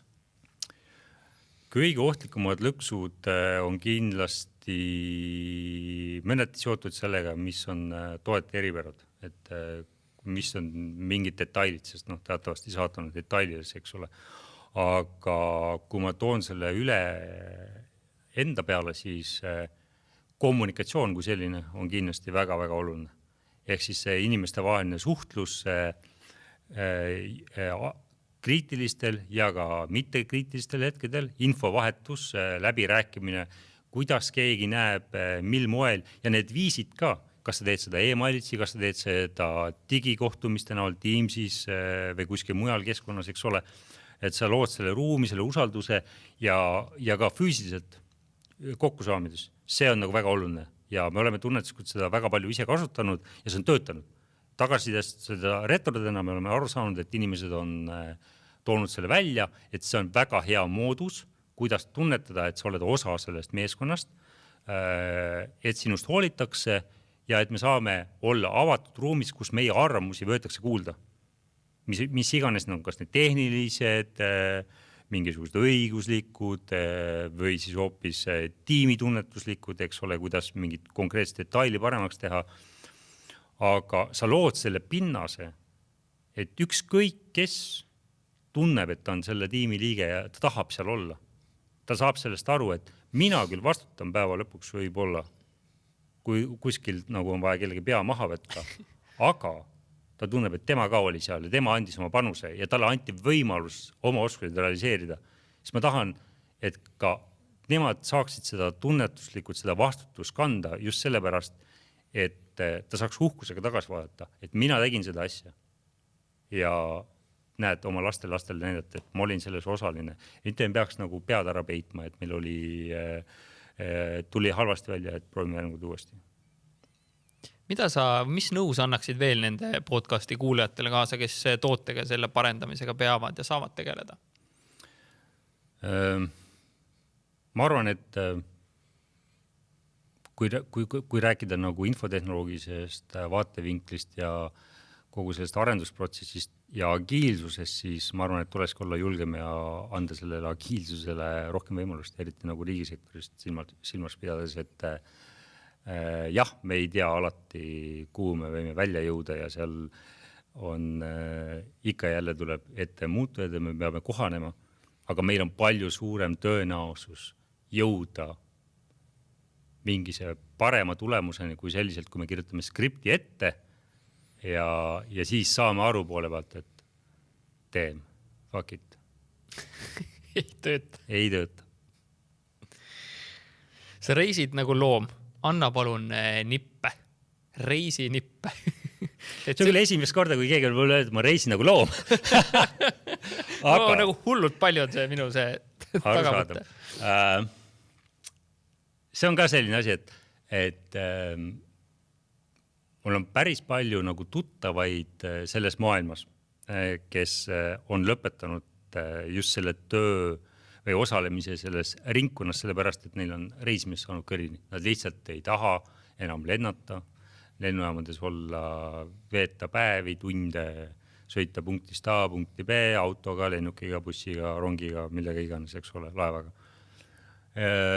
Ma olen võtnud selle, et see on osa sellest nii-öelda mängust. Ma pean sellega tegema rahu ja kui mul see ei meeldi, siis mul ei ole võimalik seda teha. Mis on minu nipp? Dressipüksid, mugavad, tossud, T-särk, that's it. kõrvaklapid, kaelatugi, lihtsad asjad, lihtsalt pudel vett. Et kuidagi üritad sellesse olukorda ennast panna, kohaneda, kuulata head podcasti, kuulata head muusikat, ma ei tea, lugeda raamatut ja vaata, mul on, ma ei tea, 24 tundi Uus-Meremaani. No jah, ongi pikk lend, aga kui ma sellest satust nagu paanikasse, siis ei aitaks kuidagi mul kiiremini sinna jõuda, eks ole. Siis olen Singapuris, loen raamatut, magan kõrvuti inimesega kuskil väikse diivani peal, keda ma pole kunagi varem näinud, joon kell 4 öösel kohvi, that's it, no see on part of the game, vaata. Ja see on põnev, kohtud teinekord täitsa ägedate uute inimestega, on lihtsalt tore, et ei saa sellesse detaili kinni jääda, et see on nagu frustreeriv, kui sulle meeldis ära tee. Et reisimisel on väga suur võime avardada sinu maailmavaadet. Ma olen nii palju kogenud, ma olen nii palju nagu näinud uusi tutvusi loonud kogu maailmast erinevatest nurkadest.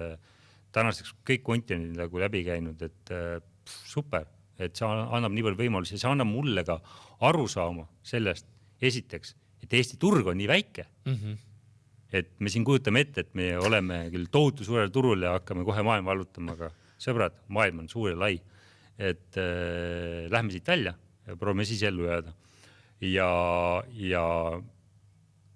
kõik need võimalused, mis mujal maailmal nagu avardavad, et see kogemus, mida sa kaasa võtad Eesti inimeste käest, kogu seda õppimist, mida sa näed reisides, kuidas üks või teine asi on nagu lahendatud mujal maailmas, see on nagu tohutu. See on lihtsalt võtta seda infot nagu ligi, proovi seda kuidagi protsessida ja selle põhjal siis, kui sa näed ja pead vajalikuks, oma käitumises midagi muuta.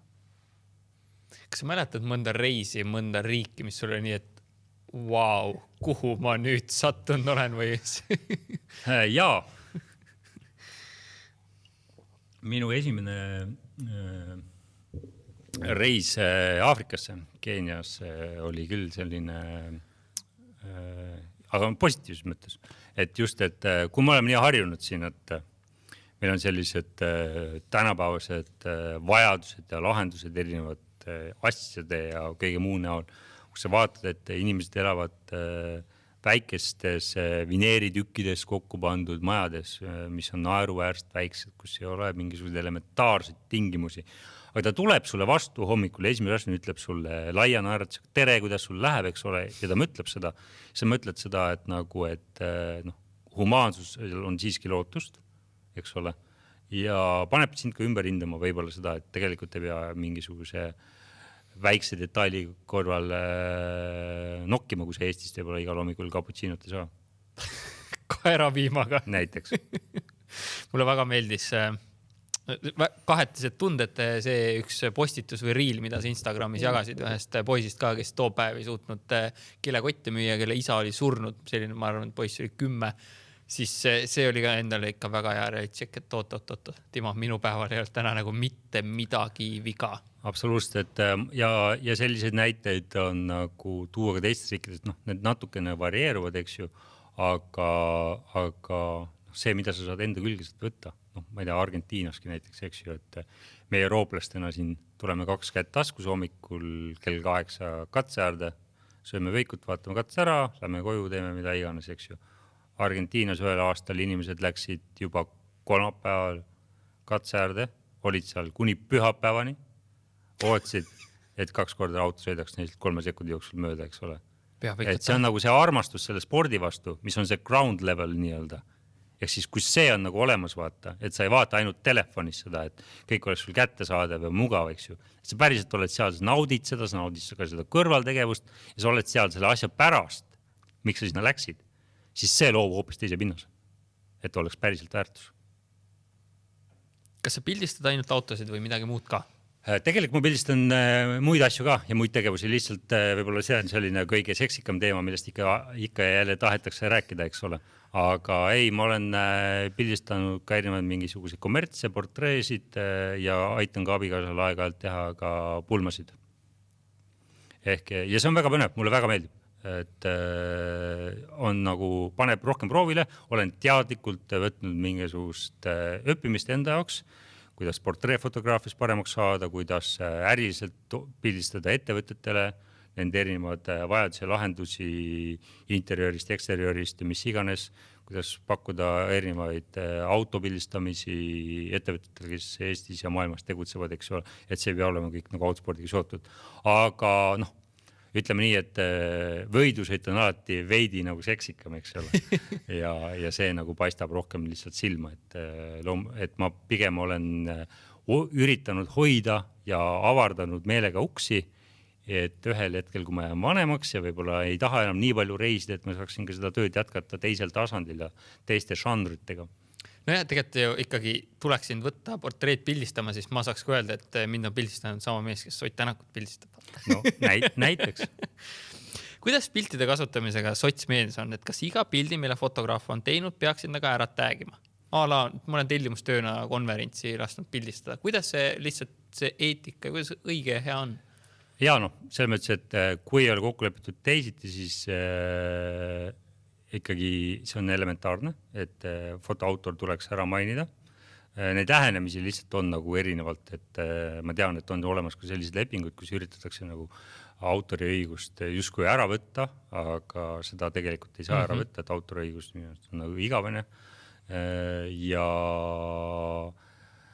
Aga see kõik on nagu väga lepingupõhine, et kõik sõltub sellest, et kuidas keegi oma tööd jagab ja kuidas ta on nagu kokkulepet saavutanud.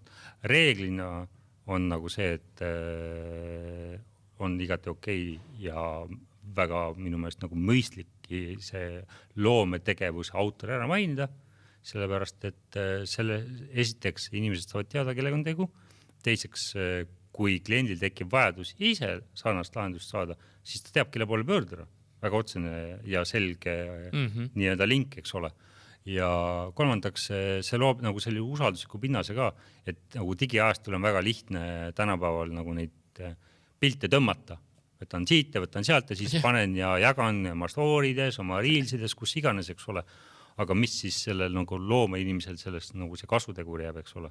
Et jah, tore on, aga nagu mulle alati meeldib öelda, et kui ma lähen Selverisse ja võtan kotide ja süüa, siis ütlen Selverile, et ma täägin teid õhtul ära siis selle eest, et siis, et noh, kahjuks ei toimi niimoodi. Tänapäeval, kui sa väga kõva influencer oled, siis võid saada küll tasuta süüa. Võimalik, aga fotograafidele minu teada see siiamaani veel ei ole õnnestunud.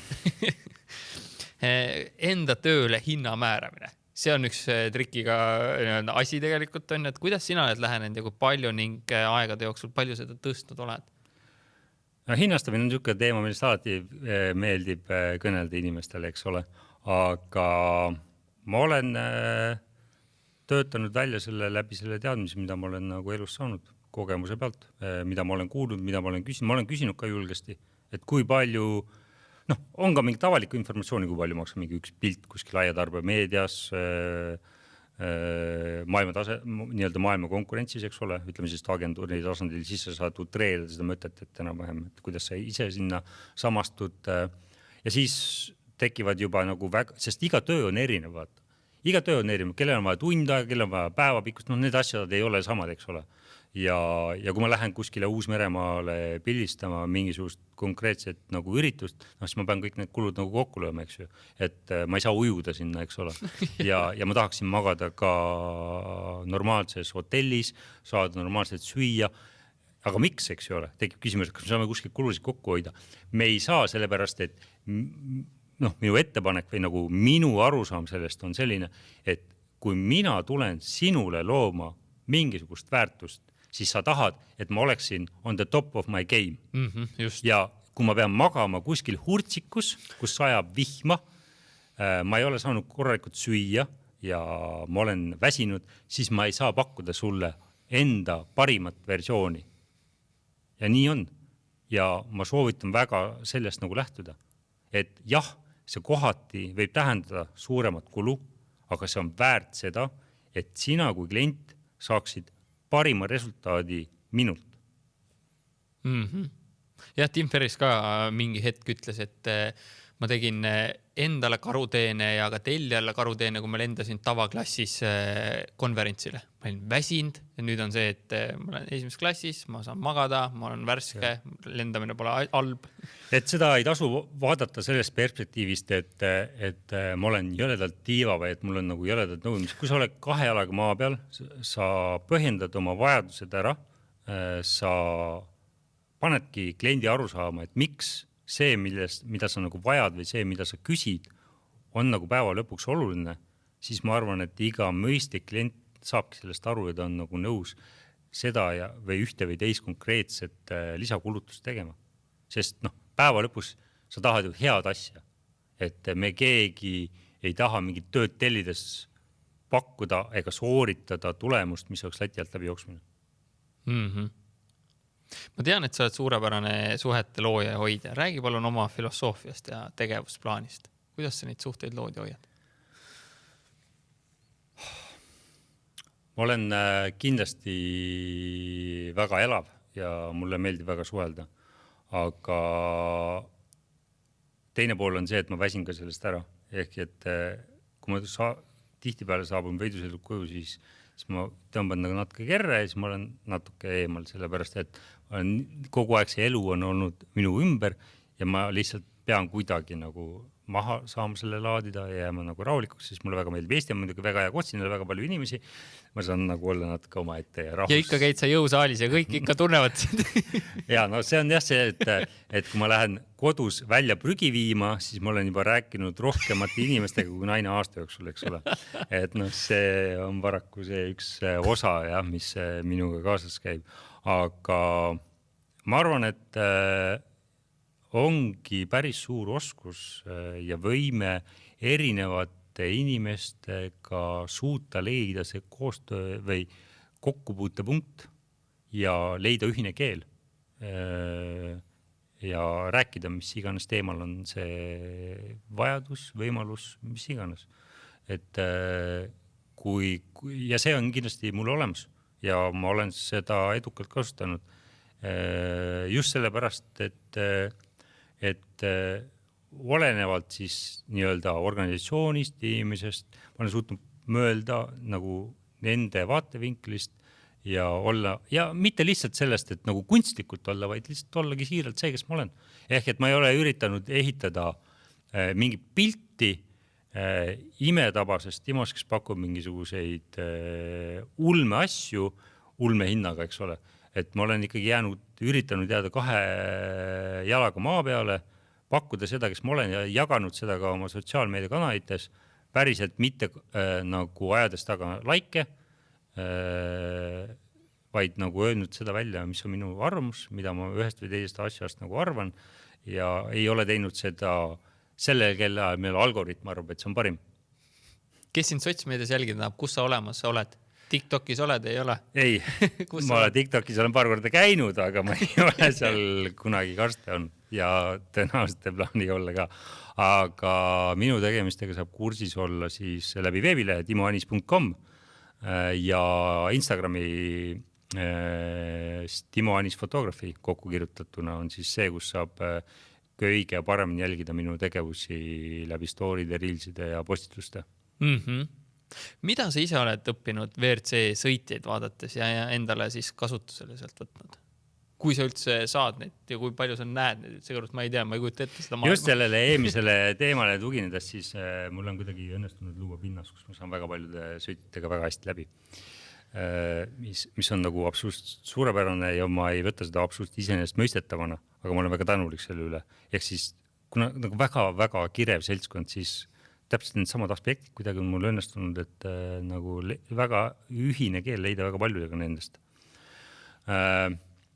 Mida ma olen kasutusele võtnud, on see, et see sama, et kui neid ümbritsevad väga paljud inimesed, kes kõik tahavad nendest mingit tükki saada, siis nad on ka ju sellest nii-öelda omas mullis, eks ju.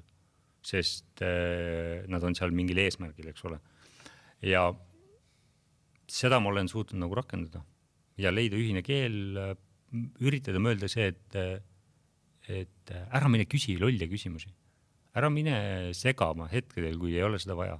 Ära topi oma kaamerat lihtsalt talle silma ette, et teha mingit pilti vaata. Mõtle läbi oma tegevus. Küsi siis, kui on selleks pinnas või koht. Mida ma ütleks, tahaks öelda lihtsalt inimestele, kes käivad veidusõitel ja kes pääsevad ligi nendele kõikidele inimestele, kellega tahaks teha selfisid või autogrammi küsida, et mõelge teinekord sellele, et need inimesed seal on nendel sellel nädalal selleks, et anda endast absoluutselt maksimum. Nemad töötavad mingis ajakanalis, mis on väga intensiivne. Ja kui sa lähed, küsid 3 minutit enne katsestarti talt selfit, siis ära tee imestunud nägu, kui ta ütleb sulle ei, sest tema mõte on hoopis kuskil mujal ja see ei ole see koht. Kui sa oled vähegi arusaavav, siis lihtsalt pane ennast ja mõtle tema sussides, kui ebamugav see võib olla. Ja samamoodi ka see kuskil mujal, kui sa kohtud, eks ju, jah, nad on reeglina väga sõbralikud, ta leiavad selle aja, aga nendel on ka vaja privaatsust, täpselt nagu minul on vaja privaatsust, täpselt nagu sinul, Timo, on vaja privaatsust, oma aega, et anname neile seda aega ja ärme topime oma kaameraid ja oma vajadusi ette selleks, milleks nad päriselt seal on ja mida nad teevad. Pagan hästi öeldud. Ma praegu selle peale meenus, ma ei tea, kas sa oled näinud Michael Jordani The Last Dance on Netflixis siuke seriaal ja siis ma vaatasin. Olen vist ainuke inimene Eestis, kes ei ole veel Netflixi vaadanud. Võib-olla see seriaal on kuskil mujal ka, aga mis seal mind nagu, ma tean, et Jordan väga hea on platsi peal, aga siis seal näitas seda elu, mis neil toimub seal enne seda platsi ja kuidas ta annab seal autogramme, need samad selfid, kuidas ta suudab suhelda. Ja siis ta läheb lava peale ja viskab mingi 40-50 punkti, nagu platsi peal läheb, siis mõtled nagu, vau. Ei, see on täiesti, see ongi absoluutselt, see ongi sür ja ma nagu näen seda kõrvalt kõike ja siis ma alati nagu olen nagu möönud, et mis see nagu see ego tasand siis ikkagi on, et sa lähed ja tahad seda enda, seda mina, et mina pean olema suurem kui sina ja sinu vajadused, eks ju, nagu saamata aru, et see ei ole see koht, et lisaks sellele, et seal on mingid regulatsioonid selleks, et kui sa näiteks jääd hiljaks katsestarte, eks ju, sa saad mingi ajakaristuse, mis iganes on ju, eks sa paned nagu nemad veel eriti nagu pinge alla selleks, et sa lähed sinna füüsiliselt neid nagu segama selleks, et nad mõtlevad praegu, et okei, tema mõtestab oma peast läbi seda, kuidas ta sellele konkreetselt kiiruskatse peal läheb. Esimesed kurvid, mis iganes, eks ju, palju on refi surve, palju on aega minna katseli, palju siit on maad, kõik sellised detailid, eks ju, et see on nagu, siit saab seda elusse edasi ka kanda, et ärme seame ennast esile, ettepoole ja küll elu pakub sulle võimalus, kui sa väga tahad, et sa saad selle oma pildi või autogrammi mis iganes kätte. Aga mõtle natuke selle koha pealt, et kas sa ise tahaksid, et keegi tuleks sinule sellel hetkel, kui sa näiteks kuskilt koosolekut pead, eks ju, või hakkad koosolekut pidama, tuleb keegi kolleeg, kuule, teeme nüüd ühe selfie siin praegu, teeme siin ja siis teeme siin ja et mõtle natuke selle peale, et kas sa tahaksid ise sellest ja mis tunded sa sinust tekitaksid? Midagi veel neid sõitjaid vaadates nendelt õppinud? Ma arvan, et ma väga palju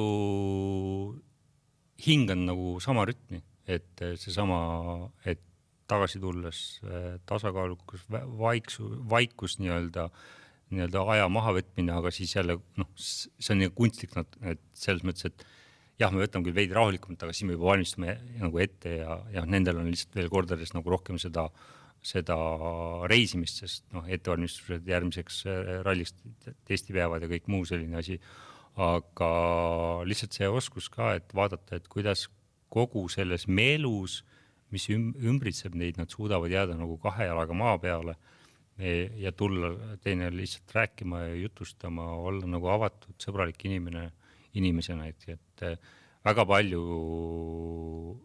lihtsalt kohtudest nagu võidusõitust, ma ei räägi üldse nagu võidusõidust.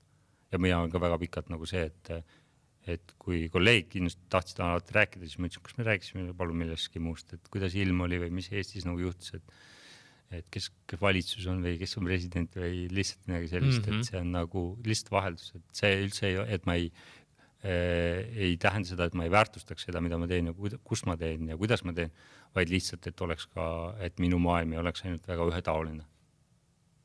Timo, mida ma oleksin pidanud veel küsima, aga ma ei küsinud?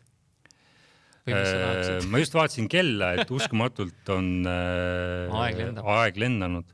Et ma arvan, et me saime kõige olulisemad ja väärtuslikumad teadmised edasi anda. Ja alati saab minna rohkem detaili, kui kellelgi on huvi. Ja kui keegi tahab sinult pilti saada, siis kindlasti otsige Timo Anis ülesse, küsige, kui te saate löögile ja mina siit, Timo, ütlen sulle suured tänud, et sa selle kaardina eest ära tõmbasid ja lasid piiluda sinna põnevasse maailma meil kuulajatel. Suur aitäh sul, Timo. Aitäh. Suur aitäh, et sa selle podcasti lõpuni kuulasid. Enne veel, kui sa lähed oma igapäevaste toimetuste ja tegemiste juurde, siis mõned teemad. Kui sul on vaja enda turundusteadmisi tõsta või meeskonna taset tõsta, siis tule turunduslaborisse. Seal on üle 100 video, mis aitavad sul ja meeskonnal rohkem kliente saada ja mitte ainult rohkem kliente saada, vaid ka neid paremini hoida. Seal on lisaks minu videotele üle 20 teise eksperdi video ja soodsa kuutasu eest saad kogu sellele materjalile kohe ligi. Lisaks on seal koostegemise päevad, küsimused, vastused, kõned ja foorum, mis aitavad sind edasi, kui sul on mingid küsimused, tõrked või takistused. Nii et tule kindlasti turunduslaborisse. Teine asi on see, et kui sul on vaja korralikult töötavat veebilehte, mis oleks kui müügimees ja aitaks sul paremini eksporti teha või siis siin koduturul paremini müüki teha, siis tule uuri lavi.ee. See on meie digiagentuur ja sealt sa leiad ka siis erinevaid sisekoolitusi, konsultatsioone, mida me teeme, strateegiaid, mida me kokku paneme. Nii et kui sul on abi vaja, siis tule uuri ja võib-olla me saame sind aidata. Ja kolmandaks, kui sul on vaja kvaliteetset podcasti teha, veebiseminari läbi viia või enda lehele tõesti hästi tehtud videoid salvestada, siis uuri Marathon Studiose kodulehelt, kuidas nemad saavad sind aidata. marathonstudios.ee ja samamoodi on nemad kogu turunduslabori loomise taga, kogu selle sama podcasti on nad aidanud mul luua ja koos me tegime ka Eesti kõige suuremad online turundusüritused, 12 tundi turundust ja 12 tundi turundust e-kaubandus. Nii et uuri kindlasti ka nende veebilehte ja ma usun, et nad saavad sind samamoodi aidata, nagu nad on aidanud mind.